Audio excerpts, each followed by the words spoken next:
Continuous ബീംസിൻ്റെ plastic moment capacity എങ്ങനെ determine ചെയ്യാം എന്നുള്ളത് കഴിഞ്ഞ 2 വീഡിയോസിൽ എക്സ്പ്ലെയിൻ ചെയ്ത് തന്നിട്ടുണ്ട്. അപ്പോൾ ഇന്നത്തെ വീഡിയോയിൽ ഫ്രെയിംസിൻ്റെ പ്ലാസ്റ്റിക് മൊമെൻറ്റ് കപ്പാസിറ്റി എങ്ങനെ ഡിറ്റർമൈൻ ചെയ്യാം എന്നാണ് പറയാൻ പോകുന്നത്. സോ ക്വസ്റ്റ്യൻ നോക്കാം. Determine the plastic moment capacity of the section required for the frame shown in figure. The loads shown are the working load. Take load factor is equal to 1.75. Assume same plastic moment capacity for all the members. So, ഒരു frame നമുക്ക് തന്നിട്ടുണ്ട്. ഇതിൽ പറഞ്ഞേക്കുന്നത് ഫ്രെയിമിൽ act ചെയ്യുന്ന load working ലോഡാണ്. Load factor given ആണ്, it is 1.75. നമുക്കറിയാം കൊലാപ്സ് ലോഡ് എന്ന് പറഞ്ഞു കഴിഞ്ഞാൽ working load multiplied by the load factor ആണ്. അപ്പം അങ്ങനെയാണെങ്കിൽ എന്താണ് വർക്കിംഗ് ലോഡ് തന്നിട്ടുള്ളത്? That is to be multiplied by 1.75. പിന്നെ ഒരു കാര്യം കൂടി പറഞ്ഞിട്ടുണ്ട്, എല്ലാ മെമ്പേഴ്സിനും പ്ലാസ്റ്റിക് മൊമെൻറ്റ് കപ്പാസിറ്റി സെയിം ആണ്. അതായത് MP വാല്യൂ ആണ് നമ്മൾ എടുക്കുന്നതെങ്കിൽ കോളം ആയാലും ബീം ആയാലും എല്ലാത്തിലും MP വാല്യൂ ആണ് അതിൻ്റെ moment carrying capacity. So A, B, C, D ഇങ്ങനെ ഒരു ഫ്രെയിം ആണ് തന്നിട്ടുള്ളത്. AB സ്പാൻ 4 മീറ്റേഴ്സ് ആണ്, BC സ്പാൻ 6 മീറ്റേഴ്സ് ആണ്, CD സ്പാൻ 4 മീറ്റേഴ്സ് ആണ്. രണ്ടും സെയിം ലെവലിലാണ്. ഇനി BC സ്പാനിൽ എക്സാക്ട്ലി അറ്റ് സെൻറ്ററിൽ ഒരു പോയിന്റ് ലോഡ് അല്ലെങ്കിൽ കോൺസെൻട്രേറ്റഡ് ലോഡ് ആക്ട് ചെയ്യുന്നുണ്ട്. It is 80 kilo newton. പിന്നെ B പോയിന്റിൽ ഒരു lateral load 40 kilo newton act ചെയ്യുന്നുണ്ട്. അപ്പോൾ ഈ തന്നിരിക്കുന്ന ലോഡ്സ് ഒക്കെ എന്താണ്? വർക്കിംഗ് ലോഡാണ്. നമുക്കറിയാം കൊലാപ്സ് മെക്കാനിസം ഡ്രോ ചെയ്യണമെങ്കിൽ നമ്മൾ കൊലാപ്സ് ലോഡാണ് ഫൈൻഡ് ഔട്ട് ചെയ്യേണ്ടത്. അതുകൊണ്ട് തന്നെ നമ്മൾ എന്ത് ചെയ്യണം? ഈ 40 കിലോ ന്യൂട്ടൺ ലോഡിനെ 1.75 കൊണ്ട് മൾട്ടിപ്ലൈ ചെയ്യണം. അതേപോലെ തന്നെ 80 കിലോ ന്യൂട്ടൺ ലോഡിനെ 1.75 കൊണ്ട് മൾട്ടിപ്ലൈ ചെയ്തിട്ട് ഇതുപോലെ തന്നെ വർക്കിംഗ് ലോഡിൻ്റെ ഫ്രെയിം ആണല്ലോ ഇത്, കൊലാപ്സ് ലോഡ് കൊണ്ടുള്ള ഒരു ഫ്രെയിം നമുക്ക് ജസ്റ്റ് ഡ്രോ ചെയ്ത് വെക്കണം. സോ ഇതാണ് frame with collapse load. Okay, A, B, C, D തന്നിരുന്ന ലോഡ് എന്തായിരുന്നു? B സപ്പോർട്ടിൽ തന്നിരുന്ന ലോഡ് 40 ആയിരുന്നു. ഇപ്പോൾ 40 × 1.75 ചെയ്തു. അതേപോലെ 80 × 1.75 ചെയ്തു. ചെയ്തപ്പോൾ കിട്ടിയ വാല്യൂസ് എന്ന് പറഞ്ഞാൽ 70 കിലോ ന്യൂട്ടനും അതേപോലെ 140 കിലോ ന്യൂട്ടനുമാണ്. So this is the frame with collapse load. ഇനി നമുക്ക് നോക്കേണ്ടത് എന്താണ്? കൊലാപ്സ് മെക്കാനിസം ആണ് നോക്കേണ്ടത്. സാധാരണ രീതിയിൽ കണ്ടിന്യൂസ് ബീംസ് ആണെങ്കിൽ നമ്മൾ എങ്ങനെയാണ് കൊലാപ്സ് മെക്കാനിസം ഫൈൻഡ് ഔട്ട് ചെയ്യുന്നത്? ഇൻഡിവിജ്വൽ ബീംസ് നമ്മൾ എടുക്കുന്നുണ്ടാവും. എന്നിട്ട് ആ ഇൻഡിവിജ്വൽ ബീംസിൽ ലോഡിംഗ് കണ്ടീഷൻ നോക്കിയിട്ട് എവിടെയൊക്കെ ഹിഞ്ചസ് ഫോം ചെയ്യും, അതിൻ്റെ കൊലാപ്സ് മെക്കാനിസം എങ്ങനെയാണെന്ന് സെപ്പറേറ്റ്ലി ഫൈൻഡ് ഔട്ട് ചെയ്യും. ഫ്രെയിംസ് ആണെങ്കിൽ നമുക്കറിയാം ഫ്രെയിം ഇസ് വാട്ട്? ബീം അതേപോലെ കോളമാണ്. അപ്പോൾ അങ്ങനെയുള്ള കേസിൽ നമ്മൾ എങ്ങനെ ചെയ്യും? ഇപ്പോൾ ഫ്രെയിംസ് നമ്മൾ സോൾവ് ചെയ്യുന്ന സമയത്ത് അല്ലെങ്കിൽ ഫ്രെയിംസിൻ്റെ plastic moment capacity find out ചെയ്യുമ്പോൾ നമ്മൾ ഡ്രോ ചെയ്യുന്ന മെക്കാനിസംസ് എന്ന് പറഞ്ഞാൽ first one is beam mechanism, പിന്നെ next one is sway mechanism and the third one is combined mechanism. അപ്പം ഇങ്ങനെ 3 മെക്കാനിസംസ് ആണ് ഫ്രെയിമിൽ വരിക. ഓക്കെ, ബീം മെക്കാനിസം എന്ന് പറഞ്ഞാൽ ഈ ബീമാണ് കൺസിഡർ ചെയ്യുന്നത് BC. ഓക്കെ, ഇതാണ് നമ്മുടെ ബീം. ഈ ബീമിൽ വരുന്ന മെക്കാനിസം എന്താണോ, കൊലാപ്സ് മെക്കാനിസം എന്താണോ അത് നമുക്ക് ഡ്രോ ചെയ്യേണ്ടി വരും. പിന്നെ നമ്മൾ എന്ത് ചെയ്യണം? AB അതേപോലെ DC എന്ന് പറയുന്ന കോളംസ് ആണ്. അപ്പം ഈ ഒരു 140 കിലോ ന്യൂട്ടൺ ലോഡ് കാരണമാണ് നമ്മുടെ കൊലാപ്സ് മെക്കാനിസം ഈ രീതിയിലാവുന്നത്. ഈ ലോഡ് കാരണം ഒരു ഡെൽറ്റ ഡിസ്പ്ലേസ്മെന്റ് ഉണ്ടാവും, പിന്നെ ആംഗുലർ റൊട്ടേഷൻ ഉണ്ടാവും. അങ്ങനെ നമുക്കൊരു കൊലാപ്സ് മെക്കാനിസം പറയാം. പിന്നെ കോളംസ് ആണുള്ളത്. കോളംസിൽ നോക്കുവാണെങ്കിൽ അല്ലെങ്കിൽ നമ്മുടെ BA കോളം നോക്കുവാണെങ്കിൽ 70 കിലോ ന്യൂട്ടൺ എന്ന് പറയുന്ന ഒരു ലാറ്ററൽ ലോഡ് ആക്ട് ചെയ്യുന്നുണ്ട്. ഇങ്ങനെ ഒരു ലോഡ് ആക്ട് ചെയ്യുന്നുണ്ടെങ്കിൽ ഒബ്വിയസ്ലി അവിടെ എന്തുണ്ടാവും? സ്വേ ഉണ്ടാവും. അതായത് കോളംസ് ഇങ്ങനെ ലാറ്ററലി ഡിസ്പ്ലേസ് ആകും. ഒരു ഡെൽറ്റ ഡിസ്റ്റൻസ് എന്താണോ ഇവിടെ വരുന്ന ഡിസ്റ്റൻസ് ഡിസ്പ്ലേസ്മെന്റ് അത് തന്നെയായിരിക്കും ഇവിടെയും വരിക. അപ്പോൾ അതാണ് നമ്മുടെ സ്വേ മെക്കാനിസം. ഇനി ഈ ബീം മെക്കാനിസം അതേപോലെ സ്വേ മെക്കാനിസം കമ്പൈൻ ചെയ്തിട്ട് വേറൊരു മെക്കാനിസം കൂടി ഫൈൻഡ് ഔട്ട് ചെയ്യാനുണ്ട്. അതിന് നമ്മൾ കമ്പൈൻഡ് മെക്കാനിസം എന്നാണ് പറയുക. അപ്പോൾ നമുക്ക് ഇൻഡിവിജ്വലി ഓരോരോ മെക്കാനിസംസ് നോക്കാം. ഓക്കെ, സോ MP ആണ് എല്ലാത്തിൻ്റെയും പ്ലാസ്റ്റിക് മൊമെൻറ്റ് ക്യാരിങ് കപ്പാസിറ്റി എന്ന് പറഞ്ഞിട്ടുണ്ട്. അപ്പോൾ എവിടെയൊക്കെയാണോ ഹിഞ്ചസ് ഫോം ചെയ്യുന്നത് അവിടെ MP എന്നാണ് കൊടുക്കേണ്ടത്. So first is beam mechanism. നമ്മൾ BC ആണ് കൺസിഡർ ചെയ്യുന്നത്. BC ബീമിൽ ബീം കൺസിഡർ ചെയ്യുമ്പോൾ നമ്മൾ ഈ ഒരു ലോഡൊന്നും കൺസിഡർ ചെയ്യേണ്ട, ജസ്റ്റ് BC സ്പാൻ കൺസിഡർ ചെയ്യുന്നു. അവിടെ ആക്ട് ചെയ്യുന്ന ലോഡ് 140 ആണ്. അപ്പം അങ്ങനെ ആണെങ്കിൽ എവിടെയൊക്കെ ഹിഞ്ചസ് ഫോം ചെയ്യും? B എന്ന് പറയുന്നത് എന്താണ്? ബീം അതേപോലെ കോളം ജോയിൻ്റ് ആണ്. ഇനി C എന്ന് പറഞ്ഞ പോയിന്റ് എന്താണ്? CB അതേപോലെ CD എന്ന് പറഞ്ഞ ജോയിൻ്റ് ആണ്. അപ്പം ഇവിടെയും ഹിഞ്ച് ഫോം ചെയ്യണം, അതേപോലെ ഇവിടെയും ഹിഞ്ച് ഫോം ചെയ്യണം. പിന്നെ അണ്ടർ ദ ലോഡ് എക്സാക്ട്ലി ഒരു ഡിസ്പ്ലേസ്മെന്റ് ഉണ്ടെങ്കിൽ അവിടെയും ഹിഞ്ച് ഫോം ചെയ്യണം. ഓക്കെ, അങ്ങനെയാണ് ബീം മെക്കാനിസത്തിൽ കൊലാപ്സ് മെക്കാനിസം വരിക. ബീമും കോളം കണക്ഷൻ വരുന്ന സ്പേസിൽ അല്ലെങ്കിൽ ആ ഒരു പോയിന്റിൽ ഒരു ഹിഞ്ച് ഫോം ചെയ്യണം. പിന്നെ അതേപോലെ തന്നെ ഇവിടെ ലോഡിങ്ങിൻ്റെ അണ്ടറിലും ഹിഞ്ച് ഫോം ചെയ്യണം.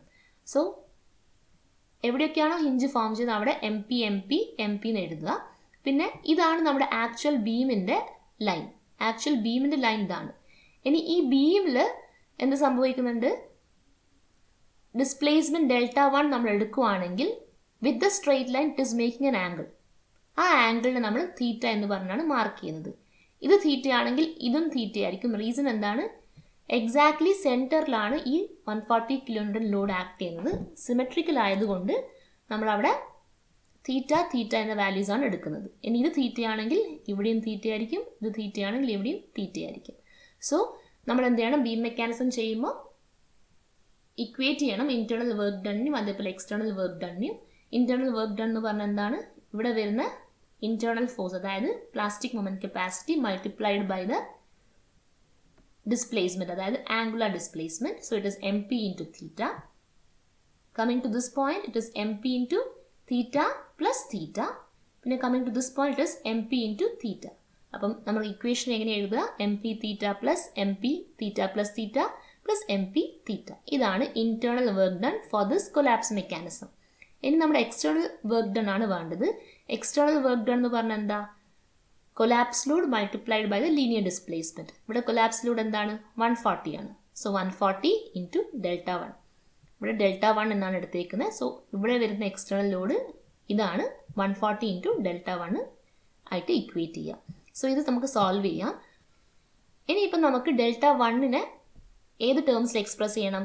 തീറ്റ ടേംസിൽ എക്സ്പ്രസ് ചെയ്യണം. കാരണം ഇവിടെയൊക്കെ തീറ്റ വാല്യൂ വരുന്നുണ്ട്. ഈ ഡെൽറ്റനെ നമ്മൾ ഇൻ ടേംസ് ഓഫ് തീറ്റ കൊടുത്തു കഴിഞ്ഞാൽ ആ തീറ്റയും ഈ തീറ്റയും ക്യാൻസൽ ഔട്ട് ചെയ്തിട്ട് പിന്നെ എം പി ടേംസ് മാത്രമേ വരുള്ളൂ. അപ്പോൾ Δ1 നമുക്ക് എങ്ങനെ എഴുതാം? From this figure it is 3 into theta. Δ1 എന്ന് പറഞ്ഞു കഴിഞ്ഞാൽ 3 ഇൻറ്റു തീറ്റയാണ് വരിക. So Δ1 is equal to 3 theta from the figure. Now when you're solving the internal work done, you'll be getting 4 mp theta multiplied 4 mp theta is equal to 140 into 3 theta. അങ്ങനെയാണെങ്കിൽ mp എന്ന് പറഞ്ഞാൽ എന്താ? 140 divide by 4 ആണ്. ഈ തീറ്റയും cancel out ചെയ്തിട്ട് ഇത് 105 kN എന്നായിരിക്കും വരുന്നത്. അപ്പോൾ ഇതാണ് നമ്മുടെ ബീം മെക്കാനിസം ചെയ്തപ്പോൾ നമുക്ക് കിട്ടിയ പ്ലാസ്റ്റിക് മൊമെന്റ് കപ്പാസിറ്റിയുടെ വാല്യൂ. ഇനി സെക്കൻഡ് മെക്കാനിസം എന്താണ്? സ്വേ മെക്കാനിസം ആണ്. അതായത് ആ ലാറ്ററൽ ലോഡ് ഉണ്ടായിരുന്നല്ലോ ക്വസ്റ്റ്യനിൽ, ഇതാ ഇങ്ങനെ ഒരു ലാറ്ററൽ ലോഡ് 40 kN ആക്ട് ചെയ്യുന്നുണ്ട്. ഇത് നമ്മുടെ വർക്കിംഗ് ലോഡാണ്. സോ നമ്മൾ ഇതിനെ മാറ്റിയിട്ട് നമ്മുടെ കൊലാപ്സ് ലോഡാക്കി മാറ്റിയിട്ടുണ്ട്. അപ്പോൾ ഇതാണ് എടുക്കേണ്ടത്. ഈ ഒരു ലാറ്ററൽ ലോഡ് കാരണം വരുന്ന സ്വേ മെക്കാനിസം, അതായത് ഇങ്ങനെ ഒരു ലോഡ് ആക്ട് ചെയ്യുമ്പം ഈ ഒരു കോളം റൈറ്റിലോട്ട് ഷിഫ്റ്റ് ചെയ്യും. ഇത് റൈറ്റിലോട്ട് ഷിഫ്റ്റ് ചെയ്യുമ്പം ഈ ഒരു പോയിന്റ് ഇത് ഇങ്ങോട്ടേക്ക് ഷിഫ്റ്റ് ചെയ്യും. സോ അതാണ് നമ്മൾ നോക്കാൻ പോകുന്നത്. സോ സ്വേ മെക്കാനിസം എന്ന് പറഞ്ഞാൽ എന്താ? It is due to the sway caused by the lateral load. Okay, so ഇതായിരുന്നു ആക്ച്വൽ ലൈൻ. നമ്മുടെ കോളത്തിൻ്റെ ആക്ച്വൽ ലൈൻ ഇതാണ്. പക്ഷെ അത് സ്വേ കാരണം ഇങ്ങോട്ടേക്ക് ടിൽറ്റ് ആയിട്ടുണ്ട്. അതേപോലെ തന്നെ ഇതായിരുന്നു ആക്ച്വൽ ലൈൻ, അത് ഇങ്ങോട്ടേക്ക് മാറിയിട്ടുണ്ട്. അപ്പോൾ നമ്മൾ ആ ഡിസ്പ്ലേസ്മെൻറ്റിന് ഡെൽറ്റ എന്ന് പറഞ്ഞിട്ടാണ് മാർക്ക് ചെയ്യുന്നത്. ഇവിടെയും ഡെൽറ്റ എന്ന് എടുക്കുക. അതായത് നമ്മുടെ അസംഷൻ എന്താണ്? എത്രയാണോ ഡിസ്പ്ലേസ്മെൻറ്റ് ഈ ഒരു പോയിന്റിൽ വരുന്നത് അതേ ഡിസ്പ്ലേസ്മെൻ്റ് ആയിരിക്കും ഈ ഒരു പോയിന്റിലും വരിക. ഇനി നമുക്കറിയാം ഹിഞ്ചസ് എവിടെയൊക്കെ ഫോം ചെയ്യും എന്നുള്ളത്. ഞാൻ ഓൾറെഡി പറഞ്ഞു, ബീം കോളം ജംഗ്ഷൻ്റെ അവിടെ എന്തായാലും ഹിഞ്ച് ഫോം ചെയ്യും. പിന്നെ കോളംസ് കൺസിഡർ ചെയ്യുമ്പം നമ്മുടെ കോളം എങ്ങനെയാണ്? ഈ ഒരു എൻ സപ്പോർട്ടാണ് നമ്മൾ നോക്കുന്നത്. എൻ സപ്പോർട്ട് ഇപ്പോൾ സിംപ്ലി സപ്പോർട്ട് ആണെങ്കിൽ ഇവിടെ ഹിഞ്ച് ഫോം ചെയ്യേണ്ട ആവശ്യമില്ല. രണ്ടും സിംപ്ലി സപ്പോർട്ടഡ് ആണെങ്കിൽ ഹിഞ്ച് ഫോം ചെയ്യില്ല. ഇവിടെ പക്ഷെ എന്താണ്? ഫിക്സ്ഡ് ആണ്. അതുകൊണ്ട് തന്നെ ഹിഞ്ചസ് ഫോം ചെയ്യും. അപ്പോൾ നമ്മൾ ഇങ്ങനെ ഒരു ബീമിൽ ഇങ്ങനെ ഒരു ഫ്രെയിം കൺസിഡർ ചെയ്യുകയാണെങ്കിൽ നമ്മൾ ആദ്യം ബീം മെക്കാനിസം കൺസിഡർ ചെയ്തു, പിന്നെ സ്വേ മെക്കാനിസമാണ് കൺസിഡർ ചെയ്യുന്നത്. സ്വേ മെക്കാനിസം എന്ന് പറഞ്ഞാൽ ഇത് ഇങ്ങോട്ടേക്ക് ട്വിസ്റ്റ് ചെയ്യുന്ന സമയത്ത് ഉണ്ടാവുന്ന മെക്കാനിസമാണ്. അപ്പോൾ കൊലാപ്സ് എങ്ങനെ ഉണ്ടാവും ആ മെക്കാനിസമാണ് സ്വേ മെക്കാനിസം. ഓക്കെ, സോ അതൊന്ന് നോക്കാം. അപ്പോൾ ഹിഞ്ചസ് ടോട്ടലി 4 ആയിരിക്കും ഫോം ചെയ്യുക. എ ഫിക്സ്ഡ് സപ്പോർട്ടാണ്, ഇത് ബീം കോളം ജംഗ്ഷൻ, ഇത് ബീം കോളം ജംഗ്ഷൻ, ഇത് ഫിക്സ്ഡ് സപ്പോർട്ട്. അങ്ങനെ 4 പോയിന്റിൽ ഹിഞ്ചസ് ഫോം ചെയ്ത് കഴിഞ്ഞാൽ മാത്രമേ ഇങ്ങനൊരു ഫ്രെയിം ഫെയിൽ ആവുള്ളൂ. ഓക്കെ, സ്വേ മെക്കാനിസം ആണ് പറയുന്നത്. അപ്പോൾ സ്വേ മെക്കാനിസത്തിൽ 4 ഹിഞ്ചസ് ഫോം ചെയ്താലാണ് കൊലാപ്സ് ഉണ്ടാവുക. സോ എവിടെയൊക്കെയാണോ ഹിഞ്ച് ഫോം ചെയ്യുന്നത് അവിടുത്തെ മൊമെന്റ് ക്യാരിങ് കപ്പാസിറ്റി MP, ഇവിടെ MP, ഇവിടെ MP, ഇവിടെ MP. ഇനി എത്രയാണോ ട്വിസ്റ്റ് ചെയ്യുന്നത് ആ ആംഗുലർ ഡിസ്പ്ലേസ്മെന്റ് തീറ്റ എന്നാണ് എടുക്കുന്നത്. ഇത് തീറ്റയാണെങ്കിൽ ഇതെന്തായിരിക്കും, ഈ ഒരു ആംഗിൾ ഇതും തീറ്റയായിരിക്കും. ഇനി ഇത് തീറ്റയാണെങ്കിൽ ഈ ഒരു ആംഗിളും തീറ്റയായിരിക്കും. ഇനിയിപ്പോൾ നമ്മൾ എന്താ ചെയ്യേണ്ടത്, സ്വേ മെക്കാനിസം എടുത്തു, വീണ്ടും ഇന്റേണൽ വർക്ക് ഡണും എക്സ്റ്റേണൽ വർക്ക് ഡണിനെയും ഇക്വേറ്റ് ചെയ്യണം. സോ 4 ഹിഞ്ചസ് അല്ലേ ഉള്ളത്, ഇപ്പോൾ MP into the angular displacement plus MP into this angular displacement plus MP into this angular displacement plus MP into this angular displacement. അപ്പോൾ ഇത് 4 ആഡ് ചെയ്ത് കഴിഞ്ഞാൽ 4 MP തീറ്റ എന്നാണ് വരിക. ഇതാണ് നമ്മുടെ internal work done. This is equal to external work done ആണ്. External work done എന്ന് പറഞ്ഞാൽ എന്താണ്, ഈ ഒരു സ്വേ ഉണ്ടാക്കിയത് ആരാണ്, ശരിക്ക് ഈ ഒരു ലോഡാണ്. എക്സ്റ്റേണൽ ലോഡ് എന്ന് പറഞ്ഞാൽ 70 ആണ്. This is causing a displacement delta. അപ്പോൾ ആ ഡെൽറ്റയാണ് നമ്മളിവിടെ എഴുതിയേക്കുന്നത്. ഇവിടെ എടുത്തേക്കുന്ന ഡെൽറ്റ വാല്യൂ ഡെൽറ്റ എന്നാണ്. ബീം മെക്കാനിക്സിൽ ഡെൽറ്റ 1 എന്നായിരുന്നു എടുത്തത്. So 70 into delta. ഇത് നമ്മളിനി എന്ത് ചെയ്യണം, ഈ ഡെൽറ്റനെ തീറ്റ ടേംസിൽ എക്സ്പ്രസ് ചെയ്യണം. സോ നമ്മൾ ജസ്റ്റ് ഇതൊന്ന് എക്സ്റ്റെൻഡ് ചെയ്യുക. ഇത് എക്സ്റ്റെൻഡ് ചെയ്തതിന് എന്താ വരിക, tan theta is equal to delta by this distance ആണ് വരിക അല്ലേ. അപ്പോൾ ആ ഡിസ്റ്റൻസ് എത്രയായിരുന്നു, AB കോളത്തിൻ്റെ ഹൈറ്റ് എത്രയായിരുന്നു, 4 മീറ്റേഴ്സ് ആണ്. അതായത് tan theta is equal to delta by ഈ ഒരു distance, delta by 4. When theta is very small, what will happen? Tan theta will become equal to theta. അങ്ങനെ ആണെങ്കിൽ theta is equal to delta by 4 ആണ്. അങ്ങനെ ആണെങ്കിൽ delta എന്താണ്, this will be equal to 4 theta. So 4 MP theta is equal to 70 into 4 theta. ഈ തീറ്റയും ക്യാൻസലായി. പിന്നെ MPയുടെ value എന്തായി, 70 into 4 divided by 4. അതായത് plastic moment capacity is equal to 70 kilonewton meter. നമ്മുടെ സ്വേ മെക്കാനിസം ചെയ്തപ്പോൾ നമുക്ക് കിട്ടിയ വാല്യൂ ആണ് 70 kilonewton meter. ഇനി നോക്കേണ്ടത് കമ്പൈൻഡ് മെക്കാനിസം ആണ്. കമ്പൈൻഡ് മെക്കാനിസം എന്ന് പറഞ്ഞാൽ എന്തായിരുന്നു, ബീം മെക്കാനിസം അതേപോലെ സ്വേ മെക്കാനിസം കമ്പൈൻ ചെയ്തിട്ടുണ്ടാവുന്ന മെക്കാനിസമാണ് കമ്പൈൻഡ് മെക്കാനിസം. അപ്പോൾ ഈ കമ്പൈൻഡ് മെക്കാനിസത്തിൽ എവിടെയൊക്കെ ഹിഞ്ച് ഫോം ചെയ്യുന്നുണ്ടെന്ന് നോക്കാം. സോ ഈ കമ്പൈൻഡ് മെക്കാനിസത്തിൽ ടോട്ടൽ ഫോം ചെയ്യുന്ന ഹിഞ്ചസ് എന്ന് പറഞ്ഞാൽ 1, 2, 3, 4 4 ഹിഞ്ചസ് ആണ് ഫോം ചെയ്യുന്നത്. നമ്മൾ സെപ്പറേറ്റ്ലി ഹിഞ്ചസ് എടുത്തപ്പം, അതായത് നമ്മുടെ ബീം മെക്കാനിസം മാത്രം കൺസിഡർ ചെയ്തപ്പം ഈ ഒരു ജോയിന്റിൽ ഒരു ഹിഞ്ച് ഫോം ചെയ്തിട്ടുണ്ടായിരുന്നു, അണ്ടർ ദ ലോഡ് ഒരു ഹിഞ്ച് ഫോം ചെയ്തു, ഇവിടെ ഒരു ഹിഞ്ച് ഫോം ചെയ്തു. അതായത് 3 ഹിഞ്ചസ് ആയിരുന്നു ബീം മെക്കാനിസം എടുത്തപ്പോൾ വന്നത്.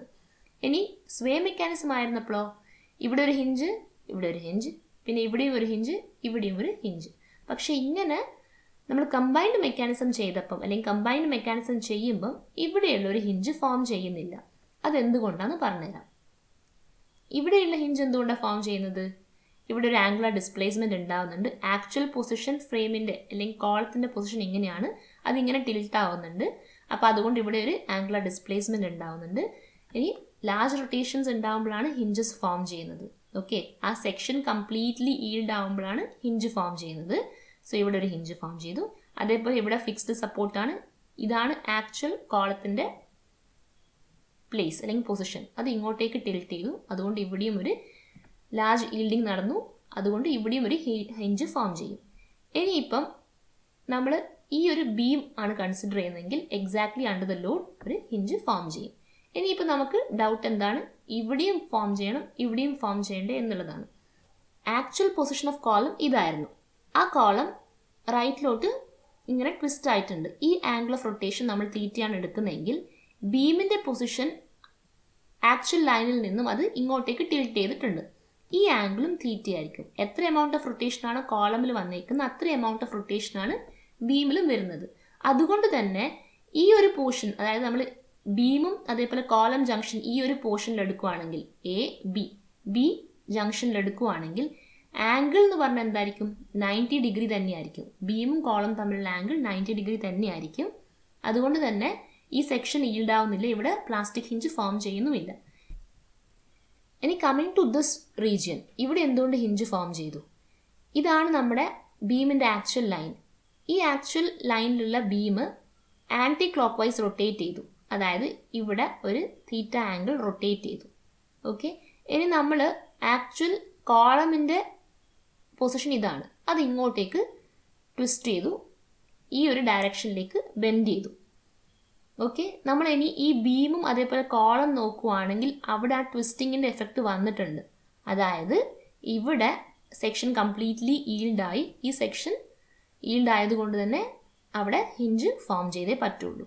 ഓക്കെ, അങ്ങനെയാണ് ഈ ഒരു ഹിഞ്ച് ഫോം ചെയ്യുന്നത്, ഈ ഒരു ഹിഞ്ച് ഫോം ചെയ്യാത്തതും. അപ്പോൾ ഇതാണ് കമ്പൈൻഡ് മെക്കാനിസത്തിൽ നോർമലി പറയാനുള്ളത്. നമ്മുടെ ആക്ച്വൽ ഫിഗർ, അതായത് നമ്മുടെ കമ്പൈൻഡ് മെക്കാനിസം, നമ്മുടെ ഫ്രെയിമിൻ്റെ കമ്പൈൻഡ് മെക്കാനിസം ഒന്ന് നോക്കാം. ഇനി നമുക്ക് നമ്മുടെ പ്രോബ്ലത്തിലെ ഫ്രെയിം ഒന്ന് നോക്കാം. സോ ഇതായിരുന്നു ആക്ച്വൽ നമ്മുടെ ഫ്രെയിം. അത് കമ്പൈൻഡ് മെക്കാനിസം ആയപ്പം ആ ബീം മെക്കാനിസവും കാണിച്ചിട്ടുണ്ട്, അതേപോലെ സ്വേ മെക്കാനിസവും കാണിച്ചിട്ടുണ്ട്. ഓക്കെ, സോ ഓൾറെഡി പറഞ്ഞു എത്ര എമൗണ്ട് ഓഫ് റൊട്ടേഷനാണോ കോളത്തിൽ വരുന്നത് അതേ എമൗണ്ട് ഓഫ് റൊട്ടേഷനാണ് ബീമിലും വരിക. അതുകൊണ്ട് തന്നെ ഇത് തീറ്റ മാർക്ക് ചെയ്യുക, ഇത് തീറ്റ മാർക്ക് ചെയ്യുക. ഇനി ഇത് തീറ്റയാണെങ്കിൽ നമ്മുടെ ബീം മെക്കാനിസം എക്സാക്ട്ലി അതുപോലെ തന്നെ കംപ്ലീറ്റ് ചെയ്യുക. ഇവിടെയും തീറ്റ വരാൻ റീസൺ എന്തായിരുന്നു? സിമെട്രിക്കൽ ആയതുകൊണ്ട് ഇതും തീറ്റയാണ്, ഇതും തീറ്റയാണ്. ഇനി ഈ ആംഗിൾ തീറ്റ ആയതുകൊണ്ട് ഈ ആംഗിൾ തീറ്റയായിരിക്കും, പിന്നെ ഈ ആംഗിളും തീറ്റയായിരിക്കും, കാരണം ഇത് തീറ്റയാണ്. അപ്പോൾ ഹിഞ്ചസ് ഫോം ചെയ്യുന്ന എവിടെയൊക്കെയാണെന്ന് ഞാൻ പറഞ്ഞു തന്നിട്ടുണ്ട്. ഇത് ഫിക്സ്ഡ് സപ്പോർട്ട് ആയതുകൊണ്ട് ഇവിടെ ഒരു ഹിഞ്ച് ഫോം ചെയ്യും, പിന്നെ എക്സാക്ട്ലി അണ്ടർ ദ ലോഡ് ഇവിടെ ഒരു ഹിഞ്ച് ഫോം ചെയ്യും. ഇവിടെ ഈ angle of rotation completely section yield ആയിട്ടുണ്ട്, അതുകൊണ്ട് ഇവിടെ എന്തായാലും ആ ഒരു പ്ലാസ്റ്റിക് ഹിഞ്ച് ഫോം ചെയ്യും. ഇവിടെ 90 ഡിഗ്രിയാണ് വരിക. ഞാനിപ്പോൾ ഈ ഫിഗർ വരച്ചതിൽ കുറച്ച് 90 ഡിഗ്രിയാണെന്ന് തോന്നില്ല, ബട്ട് ഈ ഒരു ഫിഗറാണ് നിങ്ങൾ ഓർമ്മിക്കേണ്ടത്. എക്സാക്ട്ലി 90 തന്നെയായിരിക്കും ഇവിടെ വരിക. ആ സെക്ഷൻ ഈൽഡ് ആവുന്നില്ല, അതുകൊണ്ട് അവിടെ ഹിഞ്ച് ഫോം ചെയ്യില്ല. ഇനി ഇവിടെ ഹിഞ്ച് ഫോം ചെയ്തു, അതേപോലെ ഇവിടെയും ഹിഞ്ച് ഫോം ചെയ്തു. ഇനി നമ്മൾ നോക്കേണ്ടത് എന്താണ്? ഇക്വിലിബ്രിയം ഇക്വേഷൻ ആണ് എടുക്കേണ്ടത്. Internal work done is equal to external work done consider ചെയ്യുക.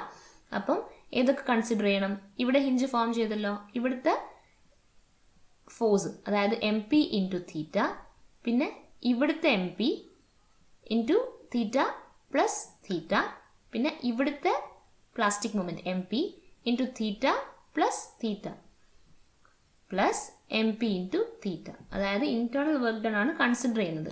ഇവിടെ മാത്രമേ ഹിഞ്ച് ഇല്ലാതെ ഉള്ളൂ, ഇവിടെയും ഹിഞ്ച് വരുന്നുണ്ട്. ഓക്കെ, സോ ഇവിടെ നമ്മൾ എം പി എടുക്കുന്ന സമയത്ത് ആംഗിൾ ഓഫ് റൊട്ടേഷൻ നമ്മൾ നോക്കുമല്ലോ. അപ്പം ആക്ച്വൽ ബീം എടുക്കുന്ന സമയത്ത് അത് ഇത്രയും റൊട്ടേറ്റ് ചെയ്യുന്നുണ്ട്. ഇത് നമ്മുടെ ആക്ച്വൽ ഫ്രെയിം ലൈൻ ആയിരുന്നു, ഫ്രെയിം ലൈൻ ഉദ്ദേശം കോളം ലൈൻ ആയിരുന്നു, അത് ഇത്രയും ട്വിസ്റ്റിംഗ് ആണ് വരുന്നത്. So M P into theta plus തീറ്റ വരും ഈ ഒരു ഹിഞ്ച് ഫോം ചെയ്യുന്നിടത്ത്, കാരണം ആംഗുലർ റൊട്ടേഷൻ കംപ്ലീറ്റ്ലി കൺസിഡർ ചെയ്യണമല്ലോ. പിന്നെ ഇവിടെ ഫോം ചെയ്യുന്ന ഹിഞ്ച് എം പി ആണ് multiplied by the angular rotation theta. അപ്പോൾ ഇത് സോൾവ് ചെയ്യാം. M P theta plus M P theta plus theta plus M P theta plus theta plus M P theta, ഇതൊക്കെ add ചെയ്ത് കഴിഞ്ഞാൽ 6 M P തീറ്റയാണ് വരിക. പിന്നെ കമ്പൈൻഡ് മെക്കാനിസം ആയതുകൊണ്ട് 2 ഫോഴ്സസും കൺസിഡർ ചെയ്യണം. ഒന്ന് 70 ഇൻറ്റു ഡെൽറ്റ 1 ആണ്. 70 എന്ന് പറഞ്ഞാൽ ഏതായിരുന്നു? ഈ ഒരു ഹൊറിസോണ്ടൽ ഫോഴ്സ് ആണ്, മൾട്ടിപ്ലൈഡ് ബൈ ഡെൽറ്റ 1 എന്ന് പറഞ്ഞാൽ ആ ലീനിയർ ഡിസ്പ്ലേസ്മെൻറ്റ്, ഇവിടെ ഡെൽറ്റ 1 എന്നാണ് എടുത്തേക്കുന്നത്. പിന്നെ പ്ലസ് ഇവിടെ ഒരു ഒരു ഗ്രാവിറ്റി ലോഡ് ആക്ട് ചെയ്യുന്നുണ്ട് 140. ആ 140 ഇൻറ്റു ഡെൽറ്റ 2 എടുക്കുന്നു. ഈ ഡെൽറ്റ 2 എവിടെ നിന്നാണ് വന്നത്? 140 എവിടെയാണ് ആക്ട് ചെയ്യുന്നത്? Exactly under that you are taking it as delta 2. അപ്പോൾ ഇനി ഡെൽറ്റ 1ഉം ഡെൽറ്റ 2നെയും തീറ്റ ടേംസിൽ നമ്മൾ എക്സ്പ്രസ് ചെയ്യണം. ഫ്രം ദ ഫിഗർ നമുക്ക് ഡെൽറ്റ 1 എങ്ങനെ എഴുതാം? ഇതാണ് ഡെൽറ്റ 1. അപ്പോൾ tan theta is equal to delta 1/4 ആയിരിക്കും. തീറ്റ വെരി സ്മോൾ ആകുമ്പോൾ theta will be equal to tan theta, അതായത് ഡെൽറ്റ 1/4 എന്ന് എഴുതാം. അതായത് ഡെൽറ്റ 1 എന്ന് പറഞ്ഞാൽ എന്താ? 4 തീറ്റ എന്നാണ് വരിക. 70 into 4 theta plus 140 into delta 2 എന്ന് പറഞ്ഞാൽ ഇതാണ് എടുക്കേണ്ട ഫിഗർ. അപ്പോൾ ഈ ഡെൽറ്റ 2 എന്ന് പറഞ്ഞാൽ 3 ഇൻറ്റു തീറ്റയാണ് വരിക, അതും സബ്സ്റ്റിറ്റ്യൂട്ട് ചെയ്യുക. ഇത് സോൾവ് ചെയ്ത് കഴിഞ്ഞാൽ റൈറ്റ് ഹാൻഡ് സൈഡ് സോൾവ് ചെയ്ത് കഴിഞ്ഞാൽ 700 ആണ് വരിക. ലെഫ്റ്റ് ഹാൻഡ് സൈഡ് സോൾവ് ചെയ്തതിനാൽ 6 ആണ് വരിക. 700/6 is equal to 116.67 kilonewton metre. അപ്പം നമ്മൾ 3 മെക്കാനിസമാണ് ഇപ്പോൾ നോക്കിയത്: beam mechanism, column mechanism and combined mechanism. അപ്പം നമ്മുടെ ബീം മെക്കാനിസത്തിൽ നമുക്ക് കിട്ടിയ വാല്യൂ 105 ആയിരുന്നു. സ്വേ മെക്കാനിസത്തിൽ നമുക്ക് കിട്ടിയ എം പി വാല്യൂ 70 ആണ്. കമ്പൈൻഡ് മെക്കാനിസത്തിൽ നമുക്ക് കിട്ടിയത് 116.67 ആണ്. അപ്പോൾ ഈ 3 മെക്കാനിസം നോക്കിയിട്ട് ഏതിലാണോ larger value of M P വരുന്നത് ആ വാല്യൂ ആണ് നമ്മൾ കൺസിഡർ ചെയ്യാൻ വേണ്ടിയിട്ട്. അപ്പോൾ ഏത് വാല്യൂ കൺസിഡർ ചെയ്യുക? ലാസ്റ്റ് എടുത്തിരിക്കുന്ന കമ്പൈൻഡ് മെക്കാനിസം വാല്യൂ ആണ് എടുക്കുന്നത്. M P is equal to 116.67 kilonewton metre. അപ്പോൾ ഇതാണ് നമ്മുടെ കമ്പൈൻഡ് മെക്കാനിസം, ഇതാണ് റിയൽ മെക്കാനിസം, അതായത് ഈ ഒരു സ്ട്രക്ചർ കൊലാപ്സ് ആവാനുള്ള മെക്കാനിസം എന്ന് പറഞ്ഞാൽ ഈ ഒരു പെർട്ടിക്കുലർ മെക്കാനിസമാണ്. എപ്പോഴാണോ നമ്മുടെ ബീം അതേപോലെ കോളത്തിൽ ഈ ഒരു പെർട്ടിക്കുലർ വാല്യൂ എക്സീഡ് ആവുന്നത് അപ്പോഴാണ് കംപ്ലീറ്റ് ഫെയിലിയർ ഉണ്ടാവുന്നത്. ഇനി നോട്ടായിട്ട് ഓർമ്മിക്കുക, if the supports A and D are hinged determine the plastic moment capacity. എന്താണ് ക്വസ്റ്റ്യനിൽ കൊടുത്തേക്കുന്നത്? ഇപ്പം നമ്മൾ ചെയ്ത പ്രോബ്ലത്തിൽ എ അതേപോലെ ഡി സപ്പോർട്ട് ഇതേ ഫ്രെയിം തന്നെ, അതിൽ എ സപ്പോർട്ടും ഡി സപ്പോർട്ടും ഫിക്സ്ഡ് ആയിരുന്നു. ഇനി ഇതേ സംഭവത്തിൽ എയും ഡിയും ഹിഞ്ച്ഡ് ആണെങ്കിൽ എന്ത് വ്യത്യാസമാണ് വരിക? എന്ത് വ്യത്യാസങ്ങളൊക്കെ ആയിരിക്കും വരിക?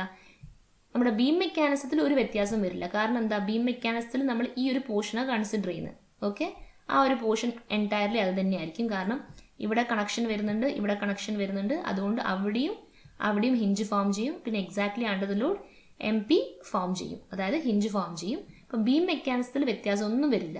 വ്യത്യാസം വരുന്നത് എവിടെയാ? സ്വേ മെക്കാനിസത്തിൽ വ്യത്യാസം വരും. കാരണം ഇവിടെ നമ്മൾ ഹിഞ്ച് ഫോം ചെയ്യുന്ന രീതിയിലാണ് എടുക്കുന്നത്. കാരണം അവിടെ ഫിക്സ്ഡ് സപ്പോർട്ടാണല്ലോ, അവിടെ ആംഗിൾ ഓഫ് റൊട്ടേഷൻ വരും. പക്ഷെ ഹിഞ്ച്ഡ് ആണെങ്കിൽ അവിടെ നമ്മൾ വീണ്ടും ഒരു പ്ലാസ്റ്റിക് ഹിഞ്ച് ഫോം ചെയ്യുന്നത് കൺസിഡർ ചെയ്യേണ്ട ആവശ്യമേ ഇല്ല.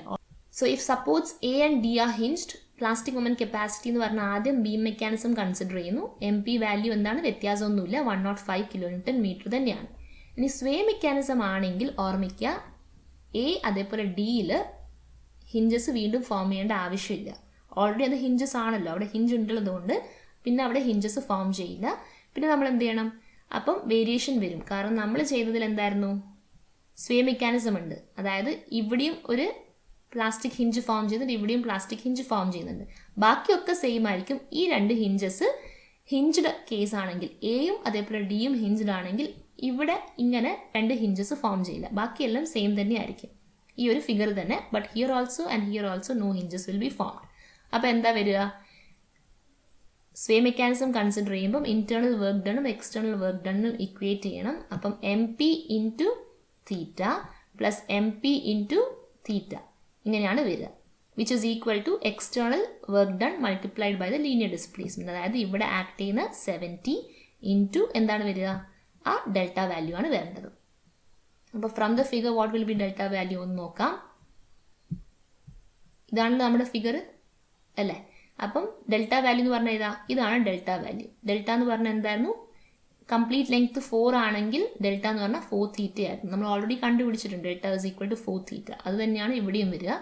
ജസ്റ്റ് ഇന്റേണൽ വർക്ക് ഡണ്ടെ വാല്യൂ മാറും, കാരണം രണ്ട് പോയിന്റ്സിൽ മാത്രമേ ഹിഞ്ചസ് ഫോം ചെയ്യുന്നുള്ളൂ. അപ്പം MP theta plus MP theta is equal to 2 MP theta which is equal to 70 into 4 theta. അപ്പോൾ MP സോൾവ് ചെയ്യുക, 140 kN കിട്ടും.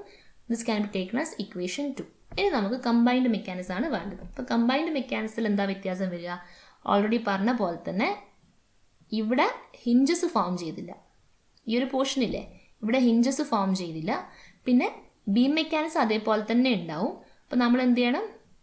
ഇവിടെയും ഹിഞ്ച് ഫോം ചെയ്യും, ഇവിടെയും ഹിഞ്ച് ഫോം ചെയ്യും. ഈ ഒരു പോർഷനിൽ ഹിഞ്ച് ഫോം ചെയ്യില്ല, കാരണം ഞാൻ ഓൾറെഡി പറഞ്ഞു അവിടെ ആംഗിൾ ഓഫ് റൊട്ടേഷൻ ഉണ്ടാവില്ല. ബീമും കോളവും ഈക്വൽ എമൗണ്ട് ഓഫ് റൊട്ടേഷൻ ചെയ്തത് കൊണ്ടും രണ്ടിൻ്റെയും തമ്മിലുള്ള ആംഗിൾ 90 തന്നെയായിരിക്കും. അതുകൊണ്ട് തന്നെ അവിടെ ഒരു പ്ലാസ്റ്റിക് ഹിഞ്ച് ഫോം ചെയ്യില്ല, ആ സെക്ഷൻ ഈൽഡ് ആവുന്നില്ല. അതുകൊണ്ട് തന്നെ അവിടെ പ്ലാസ്റ്റിക് ഹിഞ്ച് ഫോം ചെയ്യില്ല.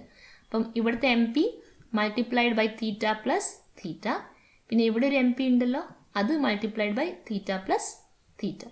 ഇത് ആഡ് ചെയ്ത് കഴിഞ്ഞാൽ will be equated to external work done multiplied by the displacement. അതായത് നമ്മുടെ കമ്പൈൻഡ് മെക്കാനിസത്തിൽ എന്താണോ ചെയ്തത് അതേ കാര്യം തന്നെ. 70 ഡെൽറ്റ 1 പ്ലസ് 140 ഡെൽറ്റ 2 ആണ് എക്സ്റ്റേണൽ വർക്ക് ഡൺ. ഇത് സോൾവ് ചെയ്യുക. ഇത് സോൾവ് ചെയ്തതിന് 4 MP തീറ്റയാണ് വരിക. ഇതിൽ ഡെൽറ്റ 1 ഡെൽറ്റ 2 വാല്യൂസ് ഇട്ട് കൊടുത്തു കഴിഞ്ഞാൽ നമുക്ക് കിട്ടിയിട്ടുണ്ട് ഓൾറെഡി. അതായത് നമ്മുടെ കമ്പൈൻഡ് മെക്കാനിസത്തിൽ നമ്മൾ ചെയ്ത് കിട്ടിയ വാല്യൂ തന്നെ റൈറ്റ് ഹാൻഡ് സൈഡ്. ഇതിൽ വ്യത്യാസമൊന്നുമില്ലല്ലോ, അതുകൊണ്ട് അത് 700 തന്നെയാണ്. അത് ഇട്ട് കൊടുക്കുക by 4 which is equal to 175. So നമ്മൾ വീണ്ടും ചെയ്യേണ്ടത് എന്താണ്? ഈ 3 വാല്യൂസ് നോക്കുക. 1, 2, 3. മാക്സിമം വാല്യൂ എന്താ? 175 ആണ്. അപ്പം എയും ഡിയും ഹിഞ്ച്ഡ് ആവുന്ന കേസിൽ പ്ലാസ്റ്റിക് മൊമെന്റ് ക്യാരിങ് കപ്പാസിറ്റി എന്ന് പറഞ്ഞാൽ 175 ആയിരിക്കും.